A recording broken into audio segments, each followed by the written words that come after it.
Well, thank you all very much for coming. I'm Professor Tom Barfield of the Anthropology Department, and it's my pleasure to welcome you here for the 23rd annual lecture of the Campagna-Kerven Lectures on modern Turkey. This lecture, in addition to being sponsored by the bequest from the Campagnas, is also sponsored by the Institute for the Study of Muslim Societies and Civilizations. I'd like to say a little bit about the lecture series. The Campagna-Kerven Lecture is one component of many things that we do here at BU to promote the knowledge of modern Turkey. Our benefactor of this lecture, and many other things, was Madame Suzanne Campagna, a longtime supporter of Boston University who died in 2015. In addition to the annual lecture, the program awards fellowship for doctoral students whose work focuses on contemporary and modern Turkey, as well as providing funds to improve the library collections at Mughal Library. The Campagna-Kerven program is dedicated to the memory of Suzanne Campagna's father and her late husband. Her father, Mehmet Nahid Kerven, was one of the original young Turks. After a century, it's kind of like, you still get to be a young Turk. You get to be a young Turk forever. So grab these things while you can. It can stay with you forever. Like many of his compatriots, he studied in Paris at the Sorbonne. In 1910, he married Suzanne's mother, Marguerite, in Paris. The following year, the couple moved to Istanbul, where Suzanne was born. Suzanne eventually followed her parents' footsteps back to Paris. There, after the Second World War, she met her husband, or husband-to-be, Gerard Campagna, who was then a lieutenant in the American forces that liberated Paris. The couple moved to the United States so that Lieutenant Campagna could pursue his PhD at history here at Boston University, and not surprisingly, was a focus on Turkey.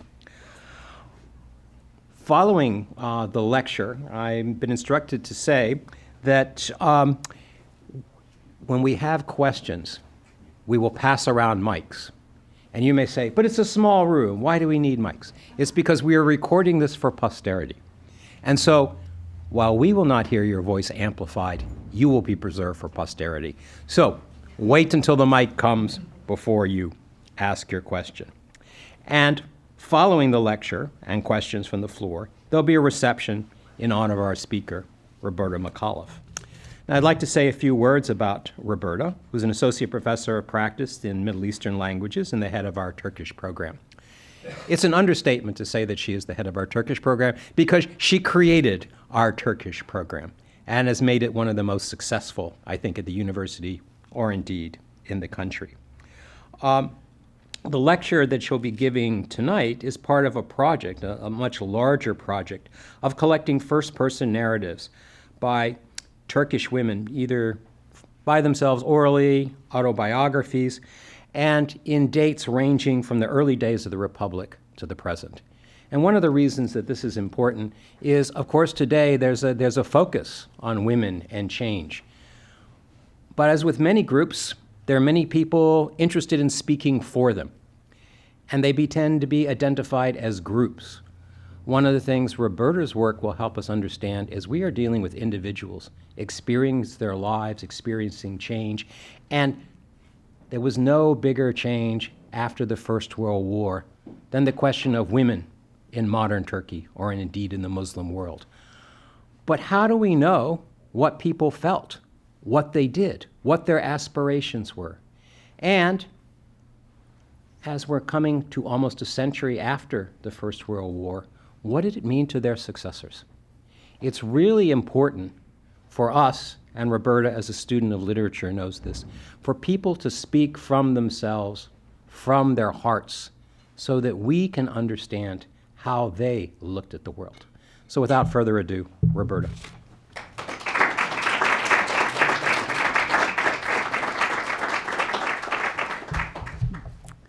Well, thank you so much, Tom, for this wonderful introduction. And I'm very sorry that we lost Suzanne Campagna-Kerven in 2015. She was a fantastic, fantastic woman, full of energy till the very last days of her life, which were late in her 90s. We have a couple of extra seats if anybody wants to. There's one in the front.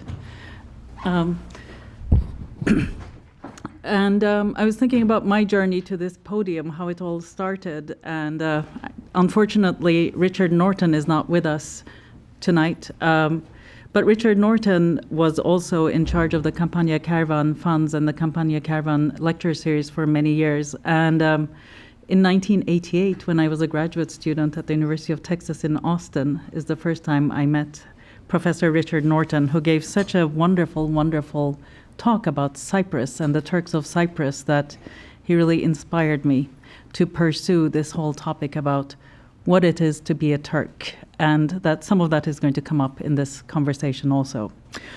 Okay, so let us get started. This is a lecture series on modern Turkey. So why are we looking at a little poem from the 15th century by a Turkish, well, a woman that today we call Turkish, Mihri Hatun, who at the time would have been an Ottoman. So we're really going to complicate the whole notion of what it means to be Turkish, among other things. Her poem says, "Since they say women lack reason, all their words should be excused. An intelligent woman is much better than 1,000 ignorant men." As my talk is about Turkish women and self-representation, I thought it would be best to actually start with the words from a woman from the geographic area that today we refer to as Turkey. I also wanted to point out the fact that Turkish women have been representing themselves for a very long time. It did not start in the 19th or 20th century. We have evidence of first-person narratives going back to the 15th century.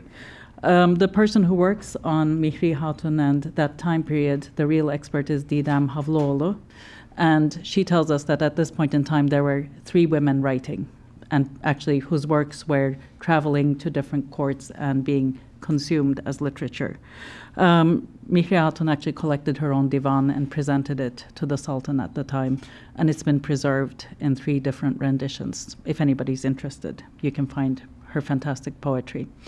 In any case, we're going to jump ahead many, many years. This is my talk representing herself, Turkish Women's Autobiographies and Narratives. And I'm afraid I'm an anarchist. I come up with titles, and then as I'm working on my talk, decide, no, actually, that's not really what I'm doing. I am going to talk about Turkish women. I'm going to talk about life writing, and I'll tell you what that means. And then we'll have to think about what does representing herself mean. If she's writing, if she's publishing, if she's being consumed by others, who is she representing? Really, and what is the reciprocity of the gaze in this case? What does that mean? So, I want to talk a little bit about literature. So some of you may have read Gilbert and Gubar, who wrote this book called The Mad Woman in the Attic, the woman writer in the 19th century in literary imagination. They talk about how women's literature really emerges strongly in the 19th century, and women are looking for their own story. In their literary products, they're trying to find themselves. So this is Western literary tradition. A prominent Turkish scholar, Fatma Gül Berktay, also talks about how ruptures in critical times, ruptures in historical times, all of these ruptures, the tensions in society are projected onto gender. Often we have women's lives, women's bodies, women's clothing being regulated.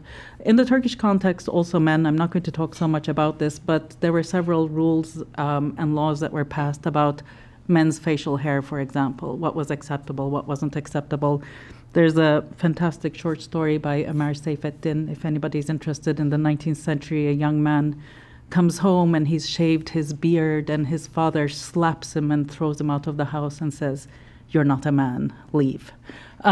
So clearly these tensions, they are projected onto gender. In the West, we frequently think about it in terms of women's clothing, but there are also elements that apply to men's bodies. Okay, so who is a Turkish woman? This is not as obvious as you might think.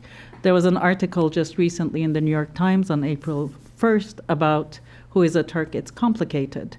So in my talk, I'm going to go from Ottoman to Turkish. So we're going to see the end of the Ottoman Empire. I'm sorry, I also enlarged my time frame.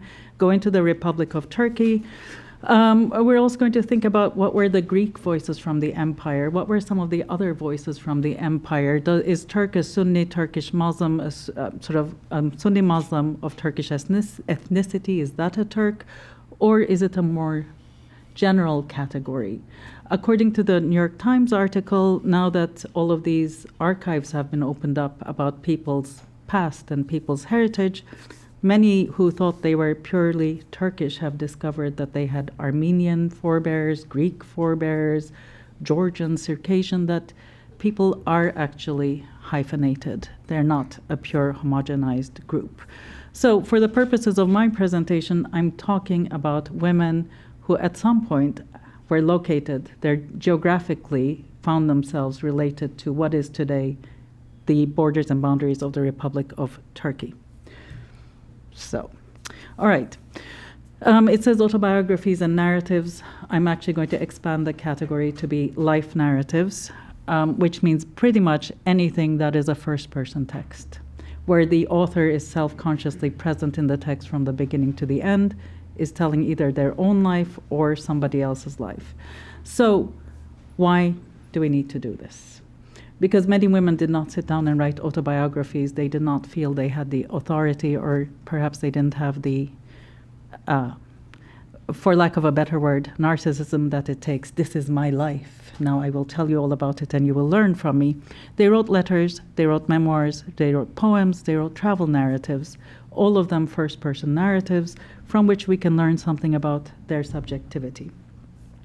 All right, so if you were my students, and some of you are, I would want to know early on in your talk or your paper, what is your research question? What is it that we're going to explore together?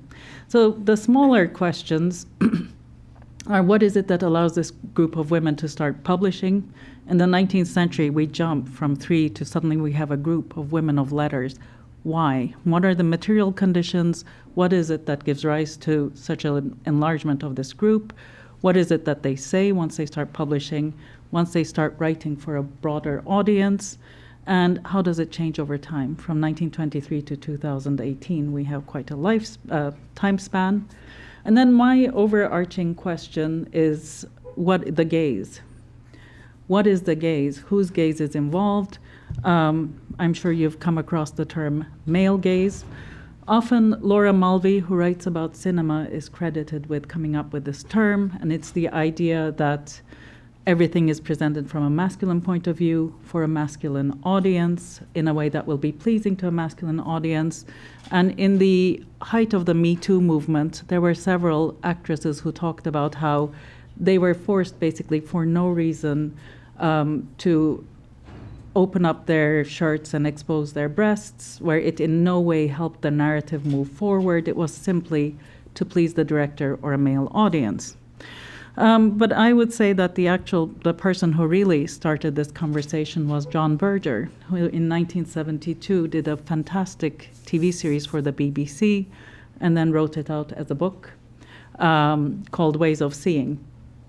And he writes extensively about Western art history and how men act, women appear, men's social presence versus women's social presence. And again, that a woman is an object, the man is the subject. So I wanted to see, in case you're wondering, and again, if I were grading your essay and you gave me sources from 1972, I would say, hasn't anything changed? It's been 40 years. Isn't there anything new going on? And I'm going to argue that you don't need to reinvent the wheel because some things have not changed. So this is the 2014 Oscars, and let's see what they did to Sofia Vergara. Buenas noches. I came to America with a big dream. And this dream, it was the same dream that so many young women of my generation had. To be one day on a stage just like this, introducing the CEO and chairman of the Television Academy. Please welcome Bruce Rosenblum.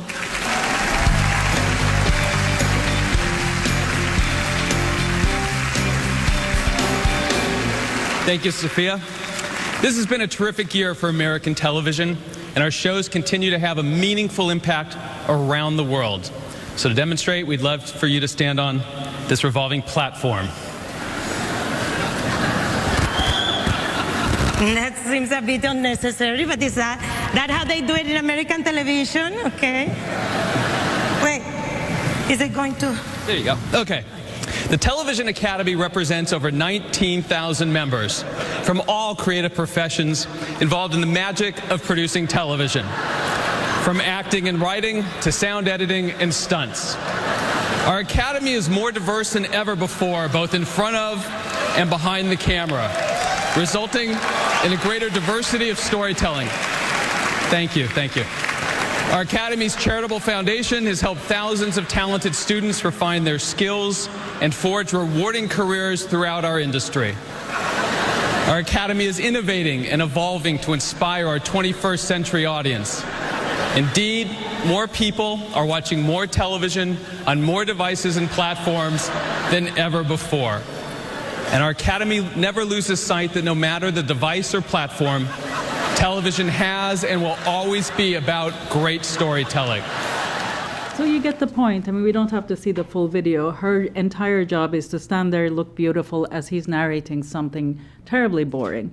And perhaps they're being ironic. At the same time, they're certainly using structures that are already in place to amuse and entertain, and objectifying this woman who actually is a very, very funny human being. So I wanted to see, is there a female gaze? Is there a corresponding female gaze? Are there elements of a female gaze that we can see in the writings produced by women? Again, I found myself relying on the cinema studies, where this April Mullen has written about the female gaze, transparency, the veil between audience and filmmaker is thin, and that allows people in more. And once again, we have the allusion to the veil, which is not necessary in this context. But this is about film. It's about Western film.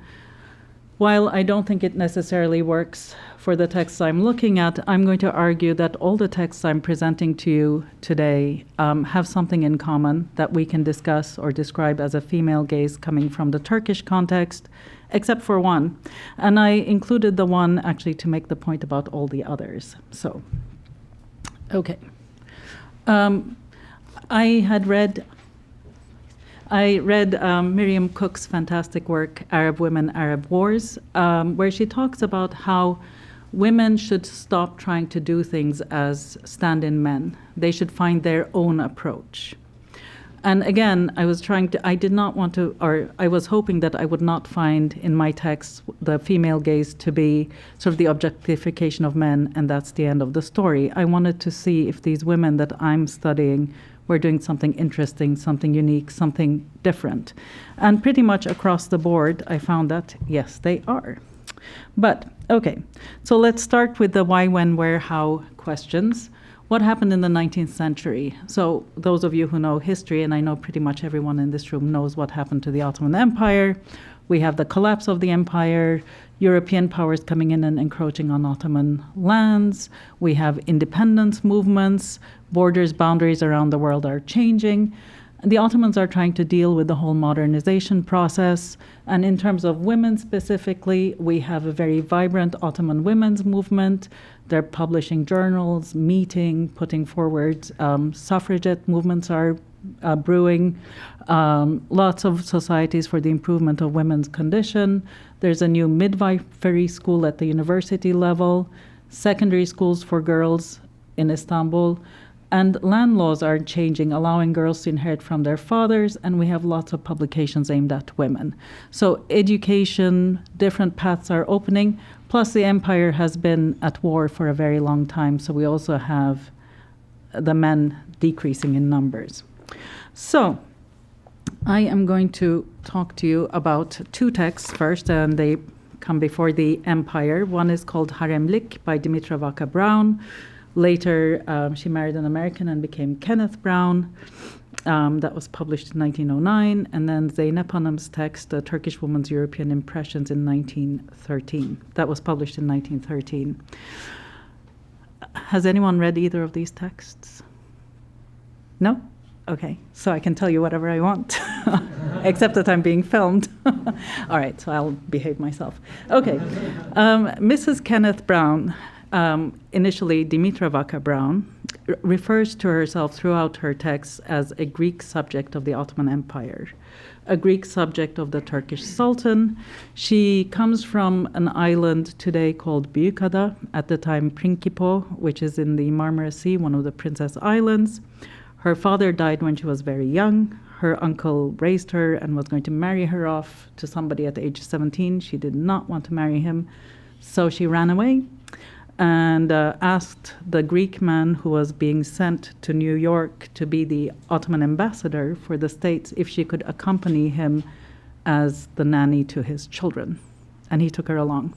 So that's how she ended up in the States. And after 6 years, she went back to Turkey and wrote this book called Haremlik. It's the first book she produced upon her return. Well, it's about her return to Turkey. And one of the fascinating things about this time period is that at least the Istanbulite women are writing what the others are writing about them. They're writing what the Europeans are writing. They're reading what the Europeans are writing about them. They're also reading what others are writing about them. Halide Edip Adıvar, in her memoirs, says, "Oh, Mrs. Kenneth Brown, she thinks she knows something. That word haremlik doesn't exist in Turkish. It's an abomination. Who does she think she is to write about us?"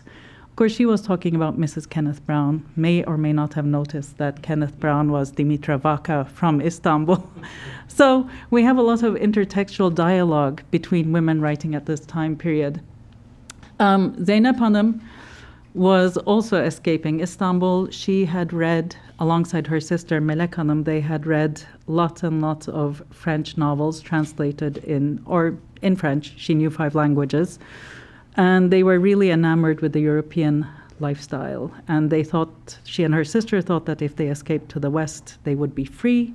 Their lives would be meaningful. They would be able to participate in the symbolic system. They would get to participate in discussions about politics, philosophy. They would have serious lives where they would contribute to society as a whole. That is not what she found, in fact. So if we think about subjectivity and subjects become what institutional practices and discourses make of them. So I was looking at 3 particular elements of society that these 2 women write about extensively in their books: education, life in the harem, and political participation, because they're both very interested in these. Zeynep Hanım faults her education, all the foreign languages she was taught, the foreign literature she was exposed to, for her great distress, inability to adjust to life in Istanbul, but also she accuses them of misrepresenting life in the West. So she finds that she can't communicate with her mother because she's very educated in foreign languages. Her mother is a simple woman. She faults her education for discord in the household. And when they come to Europe, she and her sister discover that they've been misled, that they've exchanged, in her words, they've exchanged one harem for the other. They go to London, they go to the parliament, and ladies, women are not allowed in, but ladies are, because the suffragist movement is happening and they don't want suffragists coming in and disrupting the conversation. And they're sitting behind lattice windows again, looking upon the political discourse. She frequently talks about how, especially in London, she's very dissatisfied with the quality of food. And she goes to ladies' clubs.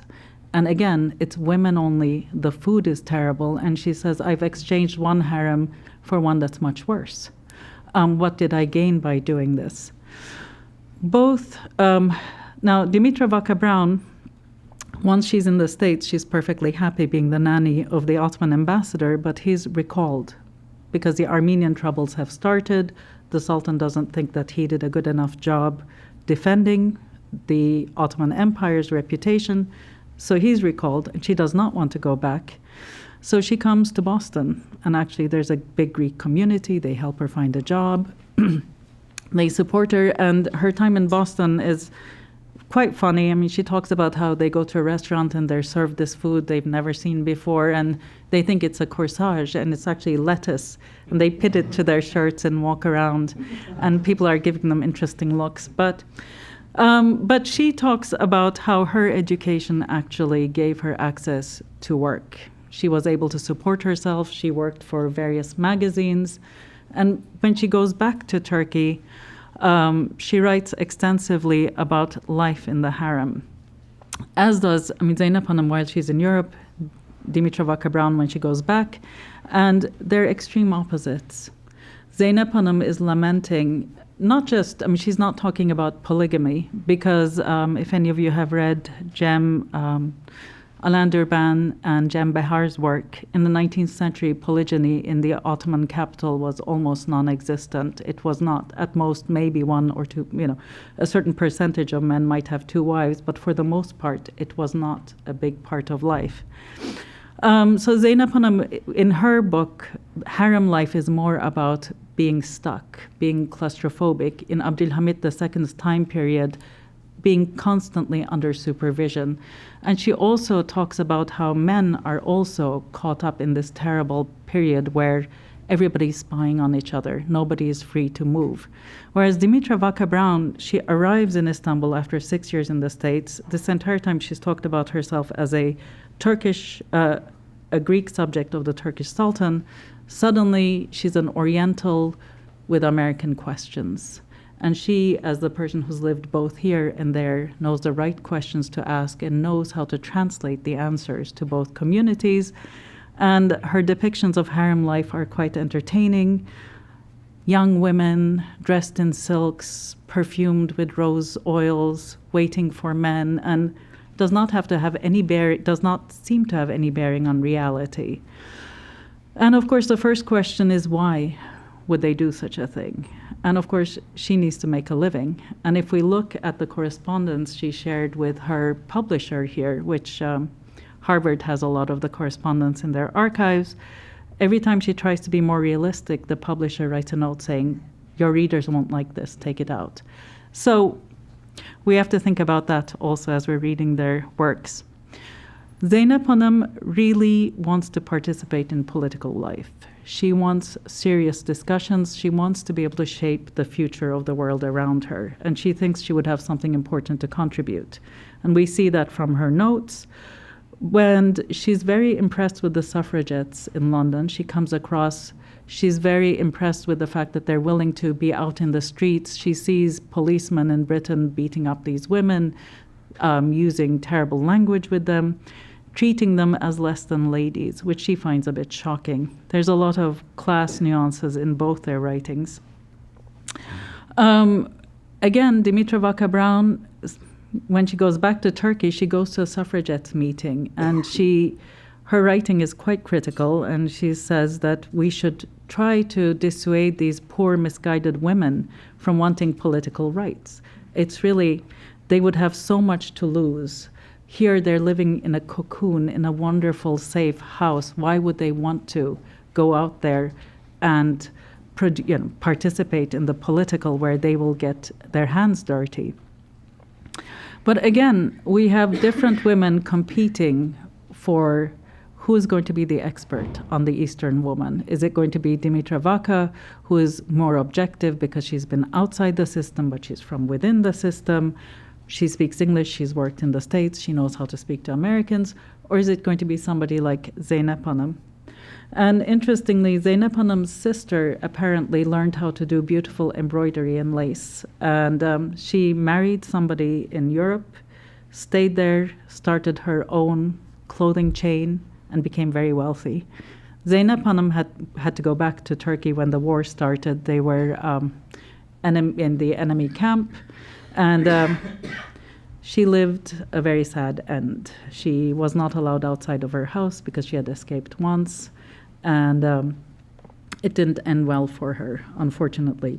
But both these women were trying to break the dominant discourse about Ottoman women. And Dimitra Vaca, in the introduction to her book, tells us that as she was traveling around the States, she kept hearing terrible things about Turkish men in particular, and how terrible the life conditions for Ottoman women were, and she wanted to correct this image. But her correction ended up making Ottoman women look like sugary, sweet little princesses who needed defending and protecting. So, okay. Now, we get into we're edging closer and closer. Well, we're in the Republican period. The empire has collapsed, as you can see from the dates. Both of the women I'm going to talk about now, they start off in the Ottoman period, end up in the Turkish period. Halide Edip Adıvar is probably the most well-known woman author from this time period, or best read, especially when we're outside of Turkey. She wrote 3 autobiographical pieces, House with Wisteria, or Turkish Ordeal, and Inside India, and then she has huge numbers of letters. She was in charge of propaganda during World War I. And Şüküfe Nihal Bashar is a sort of very wonderful young woman who wrote poetry, autobiographical narratives, travel narratives. She had absolutely no regard for social conventions in her lifetime. She had several lovers. Nazım Hikmet wrote her a fantastic love poem. She had literary salons in her house. And she has some very interesting things to say. But let's start with Halide Edip. Yeah, so they're often referred to as rebel daughters of the state, which Devletin Asi Kızları in Turkish, if anybody wants to know the original. I think that does them a disservice. They were not working for the state, neither of them. Putting them in as daughters as opposed to individual women also goes against what they themselves would have stood for. So, what happens in their writings? Halide Edip, over time, in her earliest works, autobiographical works, which were all published in English, all of them in England, 1926, 1928, 1937. First of all, she describes her childhood, the death of her mother, but we also see the trajectory of Turkish women, because she starts off with having tutors at home. She's the first graduate of the Üsküdar American Girls College, so ends up going to formal school. She gets married against her father's wishes. She marries her math tutor, who was significantly older.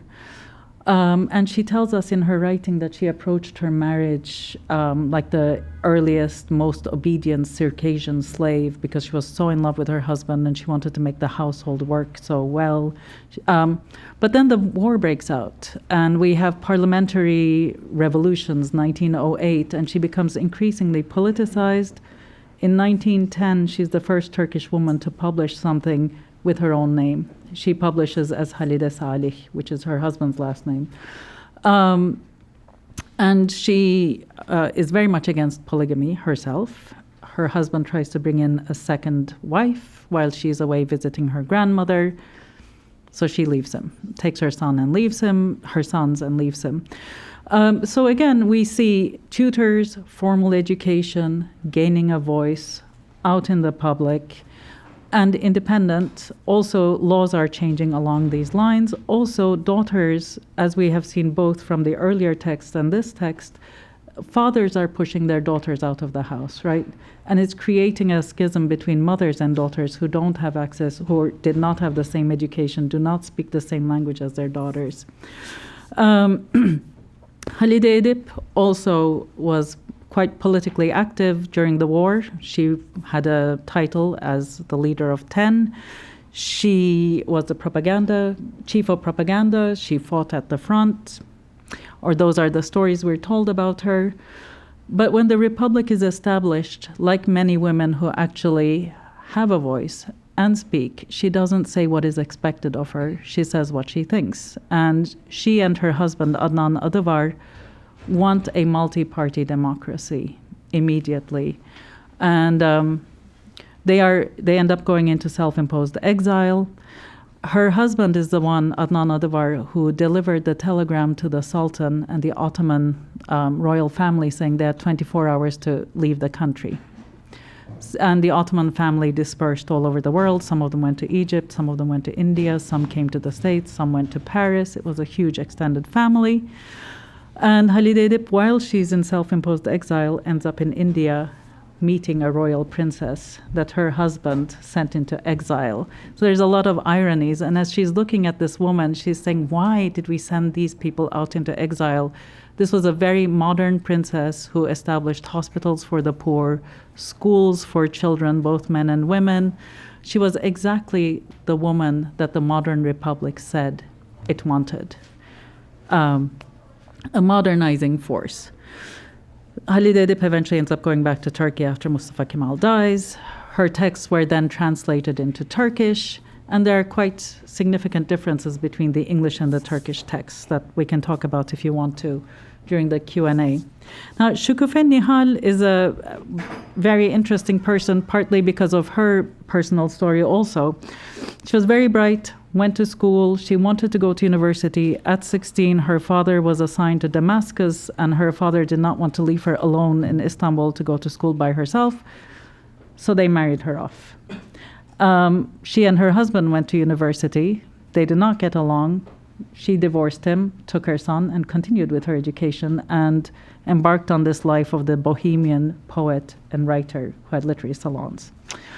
She wrote two very interesting travel narratives, one of them called Finlandia, or Finland. She traveled to Finland in 1932 and wrote a very short 5-page travel narrative where she's extolling the virtues of Finnish cleanliness. Order and cleanliness. And she's looking at Finland and saying, now, if these people who live in this horrible climate, in darkness 9 months of the year, that is so cold, if they could reach this level of civilization, no one can stop us. We have a beautiful climate, a country like paradise. Of course, we can surpass them even. But it's a very odd narrative because it's the only one of these narratives that I have looked at so far that has a very strong point of view, consistent from beginning to end, very dominant. No one else is speaking in this text because she doesn't know Finnish, and apparently the people she's dealing with don't know English. They speak Finnish or Swedish, but not English, French, Turkish, Ottoman, none of the languages she speaks. So everything, it's the only text which is unified from beginning to end, where there's only one voice and one person staring at others and writing about them. And even though it's full of praise of the Finnish, she's telling us a lot about her home country also. She's talking about even how the poorest of the poor person, the young boy who has to sell ice cream, as soon as he has no one around him, is reading. So we need to teach people the value of education. Even the porter on the boat, he puts on gloves when he's going to deal with others, so you don't have to touch his hands, and so clean. And nobody pushes or shoves. And young women in Finland can go and drink beer in the middle of the day and nobody harasses them.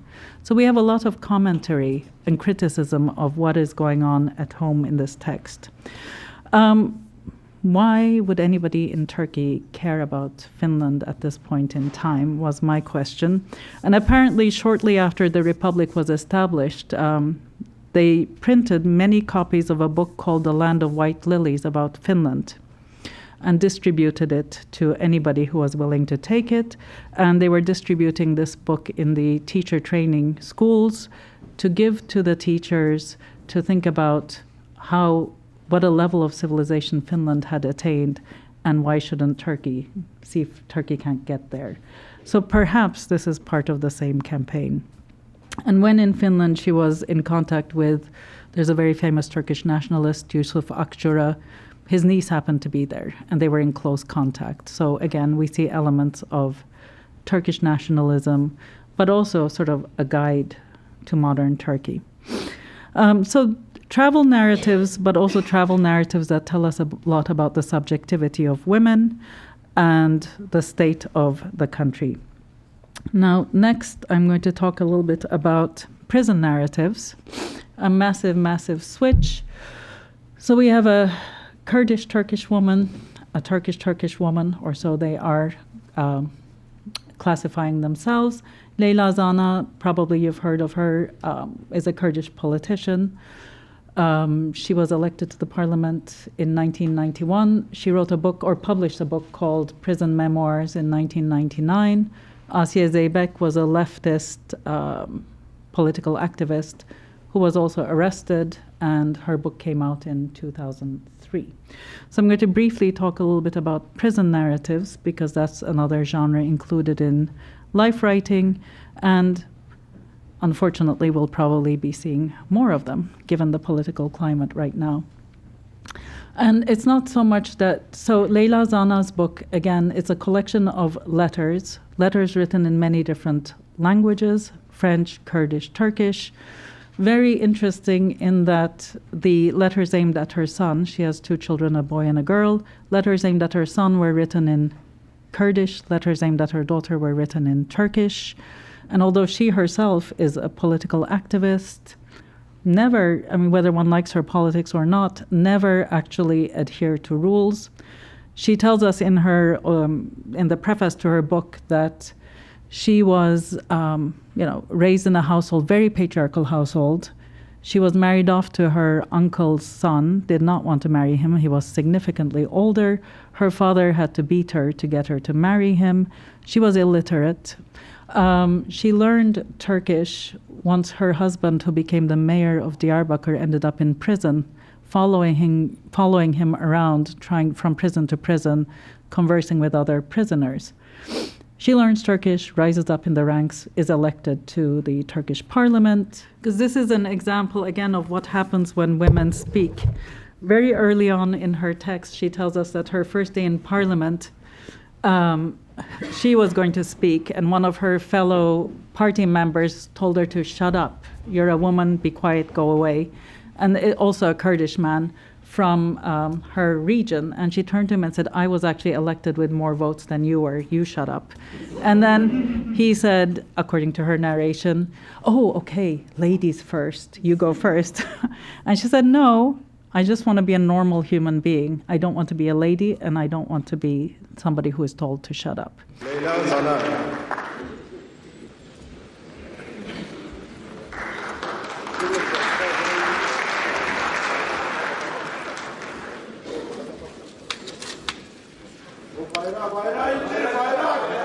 Devletin varlığı ve bağımsızlığını, vatanın ve milletin bölünmez bütünlüğünü, milletin kayıtsız ve şartsız egemenliğini koruyacağıma ve temel hürriyetlerin yalanlanması ve anayasa sadakatından ayrılmayacağıma büyük Türk milleti önünde namusum ve şerefime and içerim.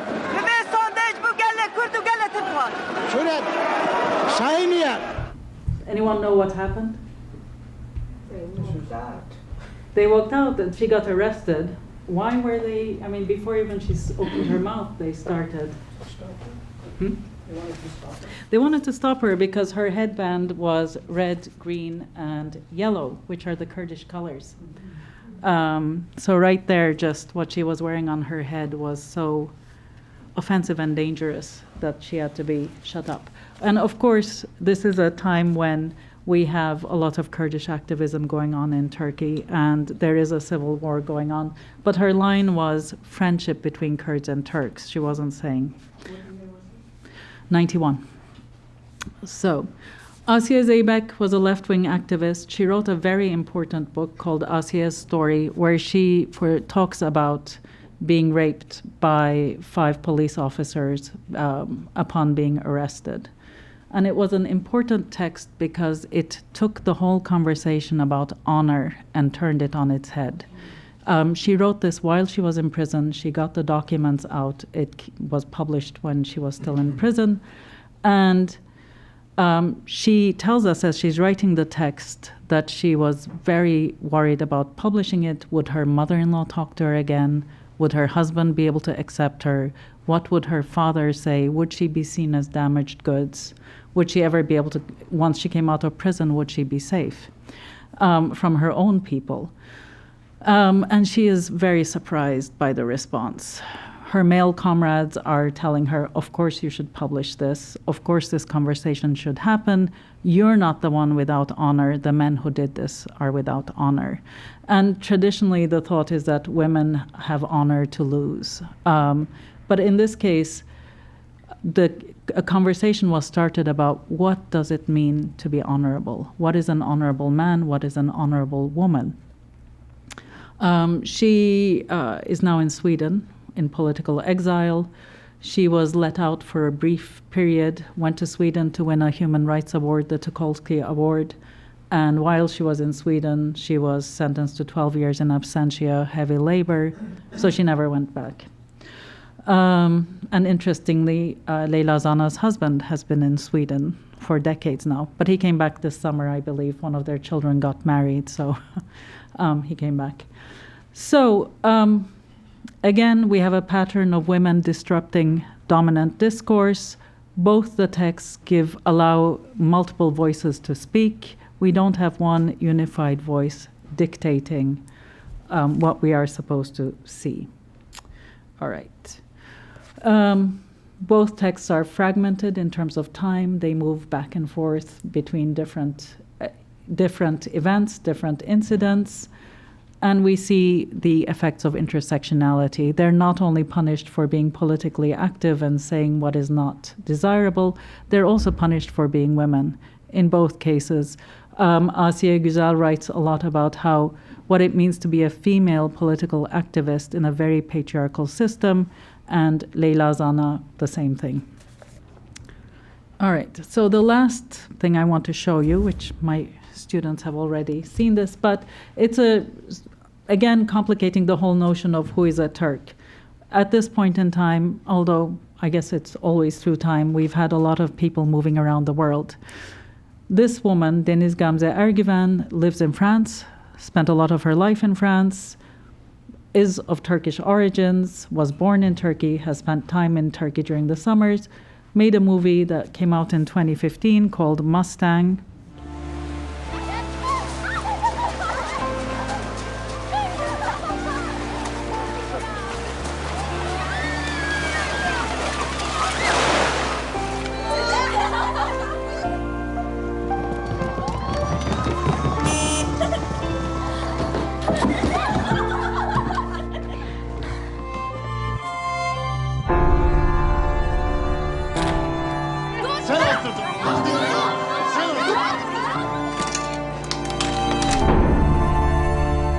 Her şey göz açıp kapayana kadar değişti.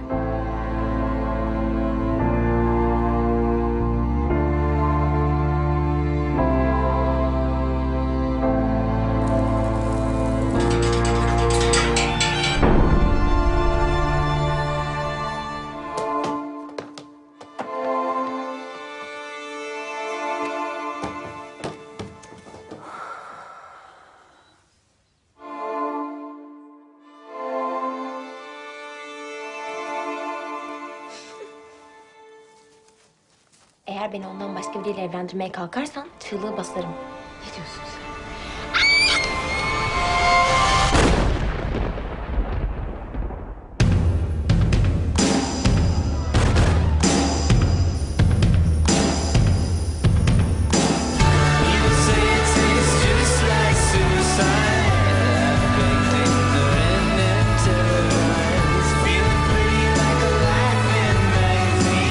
Buradan gitmek istemez misin?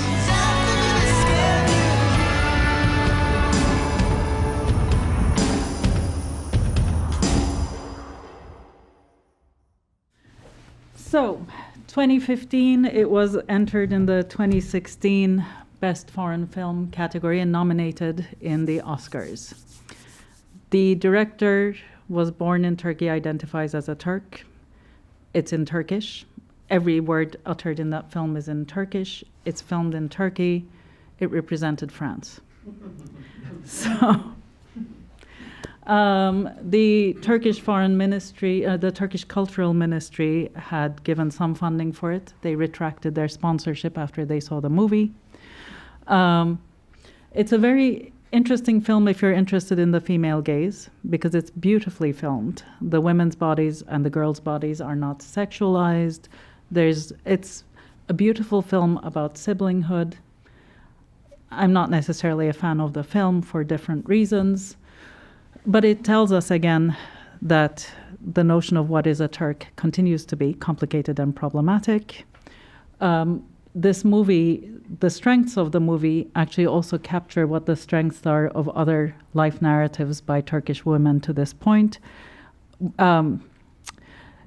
if we're going to think of the male gaze as a unified gaze, where men are looking at the world and the world is being presented to them for their pleasure, the female gaze that I found in the text that I studied was fractioned. There were lots of different gazes included in the unified gaze. Time was not unitary. It was more democratic and more transparent. So there are many, many, many, many more texts that one could describe and discuss, and I hope you'll bring some of them up, but I'm looking at time flying, and but I want to say one or two more things. Okay, so basically, the exception to all of the texts that I described in terms of fragmentation, time moving back and forth, is Finland, or Finlandia, by Şüküfe Nihal Bashar.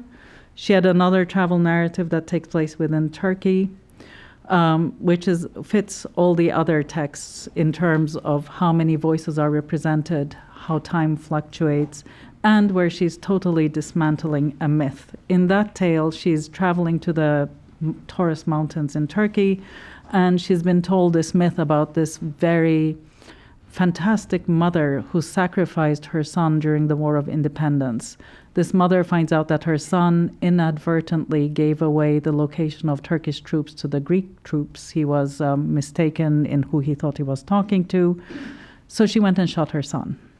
And she is described as a hero. And Şüküfe Nihal decides that she's heard about this woman in Istanbul. She wants to go and meet this woman and see what is this mother like, that she would shoot her own son, although the son actually made a mistake. And she travels to this city and talks to woman after woman after woman, and there is no such woman. It's a myth. She talks to the mayor of the city, she interviews lots of people, she talks to the school teacher, and this woman does not exist. So again, she manages to describe and disrupt sort of patriarchal structures that fit with the needs of the state, and the whole notion of the sacrificing mother. And speaking of sacrificing mothers, I'm going to end with a poem by Gülten Akın, who is, if you have not read her before, you should. She's an incredible Turkish woman poet. She's seen as the mother of modern Turkish literature and poetry. And I'm just going to leave this up as we're talking, and you're welcome to read it as we go through questions and answers. So I hope you have lots of interesting questions for me.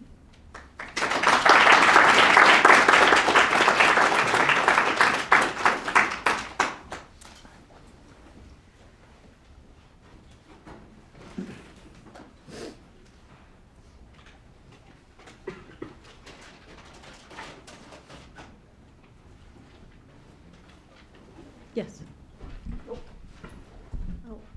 Thank you so much. This was great, and I'm sorry I was late. I just got caught in the traffic. I mean, I have so many questions that I would like to ask. But I was just thinking about a few things that you mentioned, one particularly about the notion of harem and how harem is inverted once you get to the US or to England. Leyla Ahmed does the same thing. When she goes to Cambridge, she finds actually she's leaving one harem for another one, but there are some differences that she notices in terms of relationships, in terms of the class, in terms of the hierarchy of women and education. So I was wondering if you could just say a little bit about, maybe you have already mentioned, but just a little bit more in terms of class, in terms of profession, and in terms of language, how the terms they use is quite misleading in terms of creating the relationship. The hierarchy that's created, it just implies something else, implies professionalism rather than this, class hierarchy and some women who are being caught in this inverted harem, like she calls that harem perfected once she gets into England. So it sounds as if these women realized, the European gaze or the American gaze versus the experiences that women had. So I thought, and also the whole idea of honor. I mean, if you could just relate that to harem and all that. And thank you so much. Yeah. Okay, so class issues. Zeynep Hanım is first of all, Zeynep Hanım and Melek Hanım both speak fluent English and French. her book was written in English. It's a collection of letters she exchanged with Grace Ellison, who was a British school teacher teaching English in the Ottoman harem at this time period. So her English is exquisite. When she comes to England, I mean, all she knows about English people are Grace Ellison and her class strata, which is sort of well-educated British women. She has relatives in France, although she refers to herself as a Turkish woman, and her identity becomes more and more stable as the text proceeds. I mean, by the end of the text, she firmly sees herself as a Turkish woman. Her father was actually a French marquis who converted to Islam. And when they first arrive in France before they move on to England, her sister is sick with tuberculosis, and the French relatives will not let them into their house. And she's shocked and horrified at the lack of hospitality. These are relatives. So they end up in a sanitarium in Switzerland. At this point, their father is still supporting them. So they don't have money issues. As long as her father can get money to them, it's fine. They live a very nice lifestyle, and they are surrounded by people of their class background. And Grace Ellison is, of course, also intervening and putting them in touch with the right clubs, the right people. And her comments are quite interesting and amusing, and I think I share her views on exercise. At the Swiss sanitarium, she's looking at all these women who are playing tennis and climbing mountains and sweating profusely and eating huge amounts of food, and she's like, what a waste.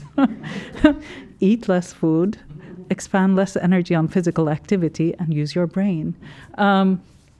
But so in terms of class, she's very class conscious. She's very much an upper class woman, and others are there to serve her. And it does not occur to her even to ask, what is life like for the charwoman? You know, they don't exist for her. They're completely invisible. She does not see them. We don't hear so much from her sister in this text. We do hear Grace Ellison, who periodically writes, she edited the volume, she writes footnotes where she's like, oh, you know, they complain, but it's not so bad. Because they are complaining a lot about what they found in England, and Grace Ellison wants to assure the readers that, you know, it's fine. They're actually not so critical of you. Dimitra Vaca-Brown is thrown into work life, but initially it's in diplomatic circles. And I mean, she's a nanny for an Ottoman ambassador. When she comes to Boston, she finds it more difficult because she has to fend for herself. And she ends up in boarding rooms. But again, the Greek community comes to her rescue. And if you look at Greek journals, she is the sort of first Greek woman novelist, first most published Greek woman of the 19th and 20th century. So they've really taken her in as Greek, while she herself is much more ambivalent about her identity. And then she marries Kenneth Brown and becomes Mrs. Kenneth Brown, and she's firmly ensconced in upper middle class life. Did that answer your question? Yeah. Okay. In terms of harem, well, if we think of harem as the place where men and unrelated men cannot enter, the place where women and children exist, plus the men of the family, perhaps because they're traveling alone in England, two sisters, that's pretty much what she finds. She's not in the company of men, and men aren't interested in hearing what she has to say at all.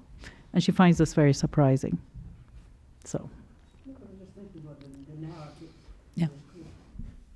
The narrative that is created about Muslim women back in the harem, and the narrative that is, you know, that Muslim women see in the European or American women, and that narrative never gets reproduced and repeated, whereas the other narrative becomes dominant, even though, as you said, there's not much. It's not, polygyny going on at this point, at least not in the Ottoman Empire, as far as we know, at this point in time. But I think the funniest exchange, and I'm going to stop now and let somebody else ask a question if you have questions. The funniest exchange about harems is Lady Mary Wortley Montagu's book, the first secular travel narrative from Europe to the Ottoman Empire, where she ends up in a Turkish bath. And all the Turkish women take off all their clothes and are happily enjoying the steam bath. And she can't get out of the clothes she has on. She has one of these terrible whalebone corsets, and you need implements to undo them. And the Turkish women look at her and go, this is why they let them run around freely. The harem is on their body. And it's so it's this very interesting exchange. And it reminded me of when France was going through this burkini incident 2 years ago, where you had French policemen forcing women to disrobe on beaches, and then there were all of these flyers up with a woman with bikini being forced to put clothes on, and a woman with a burkini being forced to take them off. And which version of patriarchy would you like? So, yes. Other questions? Lara Hanım. Hi. So my question is regarding the Leyla Zana incident, because I'm thinking about it and I don't know if it's because like how the men treated in the parliament is because she is like a woman or the fact that she is there for Kurdish rights. Because I believe, for example, if it was Selahattin Demirtas giving a similar speech, the same reaction would have, been the same. Well, they were reacting to her headband. They thought she was protesting by wearing Kurdish colors in her hair. You're much too young to remember, but this was an absurd time in Turkish politics where the mayor of Ankara was, they were questioning his motives because he had planted red and yellow flowers to make the city more beautiful. And the green stem, the red and yellow flowers became Kurdish colors, so was he a Kurdish supporter? And then everywhere else in the world you have red, green, and yellow traffic lights. At that point in Turkey you had red, yellow, and blue traffic lights because you could not have. So it was this very odd moment.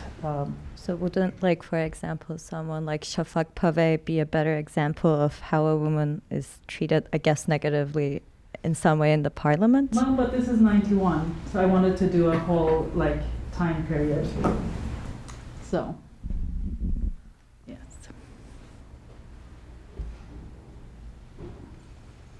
Leanne. So I was just wondering, I know in some of your classes we've talked about the kind of conflict between traditional ways of thinking and modernity. And I was just wondering, how are these women, particularly those more modern, how are they perceived in modern day Turkey? So I'm going to ask you a terrible question. Can you define modern for me? Well, I guess maybe the past 10 years or 15 years. All right. So we're talking about, I can start with the most recent one that I showed you. Deniz Ergüven, we've talked about her in class.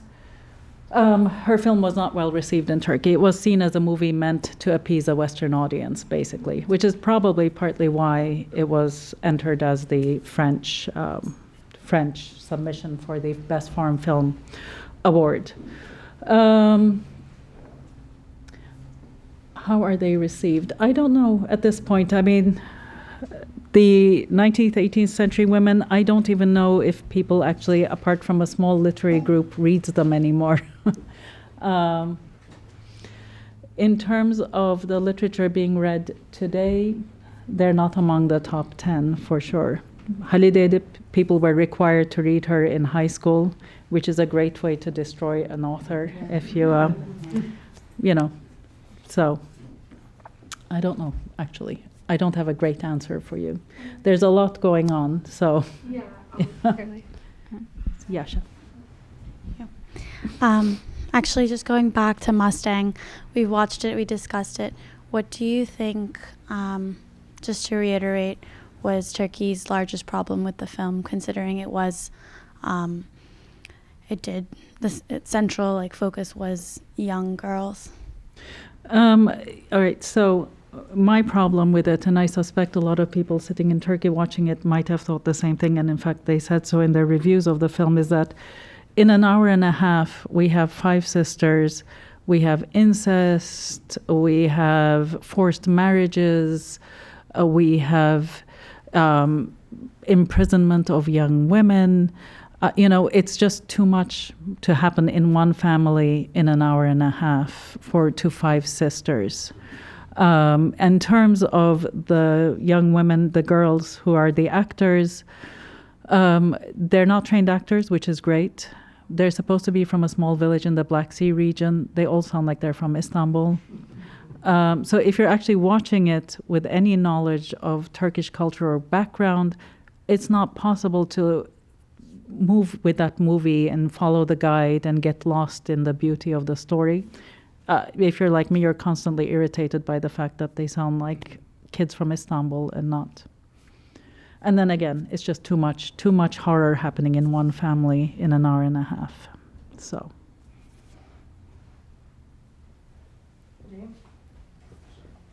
Second row. I was just curious when I think about Turkish women. I think about all Turkish women, and the focus so far seems to me to be on the wealthiest, most educated writers and political figures. And I wondered if you could just address the Turkish women in general and what life was like for them 50 years ago and what it's like now. And as I work on literature, unfortunately, most of the women, especially 50 years ago, who were writing are upper-class women who had access to education and publications. In terms of legal reforms, much has changed, of course, with the establishment of the Republic. First of all, we follow the Swiss and Italian law code, which gave men and women many, many rights on paper. And then 2010, there was a very remarkable achievement on the part of Turkish women as a group. They had worked, a lot of groups organized to make a change in the Turkish constitution, and they succeeded. For the first time, men and women were 100% equal on paper, to the point where if there was a divorce, the husband, if the wife were wealthier than the husband, she would have to pay him alimony, among other things. Until that point, the home was considered the man's home. At that point, it became both the husband and wife's home. And until that point, women, which funnily enough, this was part of westernization, women were required to take their husband's last name once we became westernized. Until then, the women had kept their family names. So 2010 reversed it, where men and women could both keep their names. So seemingly small but very important details changed. Now things seem to be moving in a different direction again. I don't know exactly what's happening with the law code, if it's reached that level. But there is more conservatism in the air. There's more of an effort to push people back to traditional gender norms. At the same time, there's pushback. I think the government is wrong in assuming that simply because people wear headscarves, they're willing to live like they did 100 years ago. A few years ago, there were raids on, like anywhere else around university campuses, housing is difficult to find for students and it's expensive. So young men and women were sharing apartments, and so there were raids on these apartments, and young women were removed from the apartments because they shouldn't be living with young men that they're not related to. And there were huge protests in Istanbul. And in the protests, you could see that there were several women wearing headscarves with big signs saying, "We don't want the government to act like our children's father." So again, people have changed. They may be wearing scarves, but they have changed, and I think this took the government by surprise. So, you're welcome.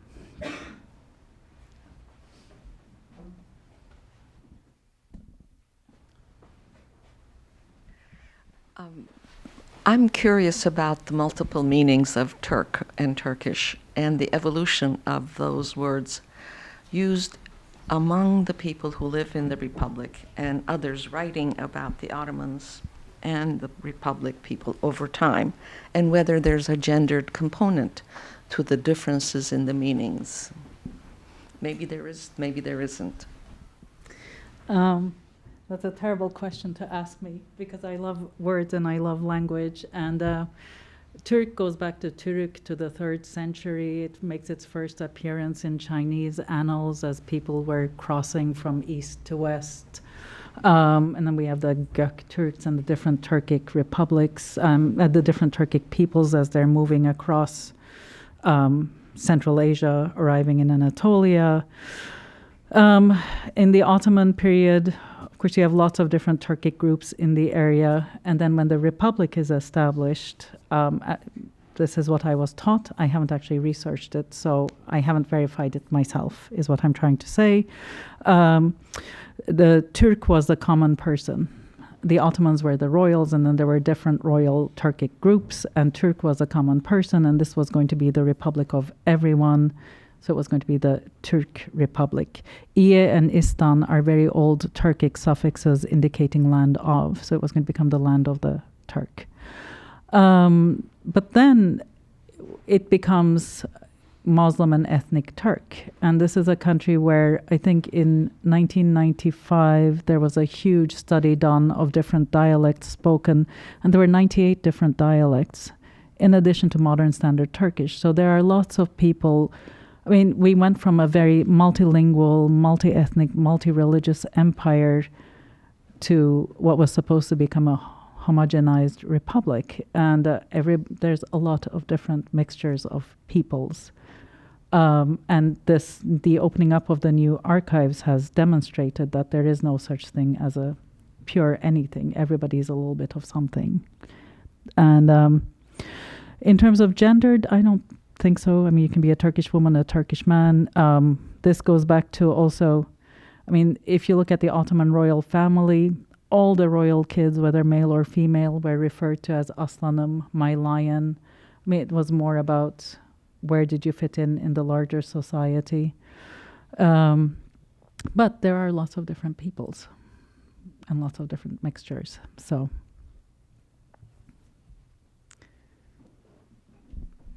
Hi, I just have, this is more a broader question. So like the Marian Cook reading about if we want to look into women or children's experiences during wartime or armed conflict time, you know, we can look into literature to find their experiences. And all these women who we just talked about, they all kind of exist between this like liminal space between like politics and literature. And I'm just wondering, just for a broader question, how do you think we can kind of put that into the mainstream, maybe like for like students of like political science or international relations, to really, instead of just looking into those really objective white masculine studies and looking into these like literature and real experiences? I think I will send all of you out to the world as my missionaries, that people need to pay attention to culture, because my BA is in political science, and I gave up on it because I thought that literary texts captured so much more of the fabric of a society than numbers and statistics and these little boxes where they compare Turkey to Singapore, and it's like, why? I find that stories actually have a much greater impact than numbers. One of the texts I didn't mention, but I've worked with, is Fethiye Çetin's My Grandmother, where she talks, it's a post-memoir, where she's narrating her grandmother's memoir, basically. And she talks about what happened to her grandmother during the Armenian massacres, or as the Armenians are being marched out of Turkey to Syria and Lebanon. And that text also, like if you look at the comments under it in discussion blogs and posts, there's a lot of, we're so sorry this happened to you. There's much, much more of an opening up of a dialogue than all of these political science texts that said, 1.5 million Armenians were killed during the World War I, or, a genocide by Turks against Armenians during World War I, which, okay, but this story really opened up people's eyes to what happened to this woman, her grandchildren, her children, what was her life like, and it created a much larger sense of empathy, at least from what I can see. So I think stories are important in terms of us being able to relate to people as human beings. And I don't know how to get political scientists to accept that, but I don't know. So we'll have to work on it, all of us. So extra credit project. At least one of you is a poli-sci major. So, all right, questions? One more? Can we go to the reception?